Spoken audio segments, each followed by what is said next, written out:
Les eaux se divisèrent, et Élisée passa. Et les fils des prophètes dirent, l'esprit d'Élie repose sur Élisée.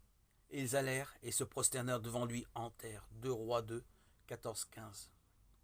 Les fils des prophètes n'ont pas vu l'enlèvement d'Élie, mais ils ont été impressionnés par la signification du miracle des eaux du Jourdain se divisant pour laisser passer Élisée.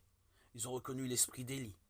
Ils ont vu quelque chose de l'action d'Élisée, mais ils n'ont pas pris conscience de l'intervention du Dieu d'Élisée. Beaucoup de personnes n'acceptent d'accorder du respect qu'à une seule chose, le pouvoir. Elle tiendra compte de nous si nous le possédons, quelle que soit sa source, mais si nous semblons en manquer, elles nous rejetteront. Il est utile d'en être conscient parce qu'il peut en résulter aussi bien du danger que de l'aide. Du danger parce que nous pouvons être tentés de recourir à des moyens peu scrupuleux pour obtenir ce pouvoir, et de l'aide parce que des sources de force peuvent être mises indirectement à notre disposition. Beaucoup trop souvent, des hommes de valeur réellement utiles ont été entraînés hors du droit chemin par cette recherche de pouvoir, à tel point que l'intérêt suprême semblait être d'atteindre la popularité, comme si celle-ci était synonyme de succès spirituel.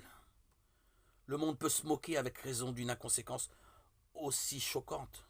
La cause la plus noble peut dégénérer en imposture religieuse. Il peut arriver aussi que la bénédiction du Seigneur soit retirée. Chercher à tout prix des appuis sous prétexte que c'est pour une bonne cause n'est jamais bon. La fin ne justifie pas les moyens. Dieu peut facilement faire le nécessaire, et il le fera certainement pour que son œuvre se poursuive. Nous pouvons être assurés que s'il y avait plus de foi, et donc plus de prière, une abondante bénédiction en découlerait.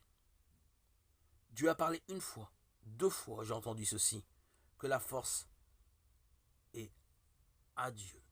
Psaume 62, verset 11.